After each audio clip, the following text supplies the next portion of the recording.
நாட்டில் நம்ம ஜனநாயக நாட்டில் பிறந்திருக்கோம். நம்ம எல்லாம் கிறிஸ்துவ பிள்ளைகள். நீயும் நானும் நியாயத்தின் பக்கமே நிற்கணும். என்ன செய்யணும்?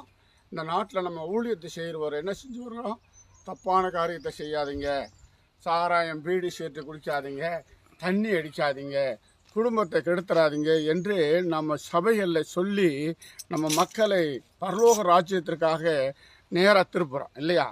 அப்படிப்பட்ட நான் இந்த காலகட்டங்களில் மது வைக்கிறவனுக்கு சாதகமாகவோ அல்ல மது வைக்கிறவனுக்கு ஓட்டு போட்டு மீண்டும் அவனுக்கு அதிகாரம் கொடுப்பதுனாலையோ நம்ம என்ன செய்கிறோம்? பாவம் செய்கிறோம். ஏன்னா சபைகளில் விசுவாசிகளை குடிக்காது என்று புத்தி சொல்லக்கூடிய நாம மீண்டும் நீங்கள் தண்ணி அடிக்கிறவனுக்கு ஓட்டை போட்டு தண்ணி விற்கிறவனுக்கு நீ சாதகமாக இருந்தேன்னா நீ இந்த பாவம் செய்கிற, நீயும் பாவம் செய்கிற, இந்த மக்களுக்கு பாவம் செய்கிறதுக்கு துணை போகிற. அதனால் இந்த நாட்டையும் கெடுத்து நாளை உலகத்தையும் கெடுக்கிற. அப்போ இந்த பூமியில் இயேசுவுக்கு விரோதமான தீய செயலை செய்கிறீங்க. அந்த மாதிரி தீய செயலை செய்யாமல் மதுவை ஒழிக்கவும் மக்கள் சுவிட்சமாக வாழவும் சீமான் கட்சிக்கு ஓட்டு போடும்படி மிக அன்பாய் கேட்டுக்கொள்கிறேன். விவசாயத்தில் சின்னம் போடுங்க, எல்லாத்துக்கும் அரசு வேலை பாருங்கள்.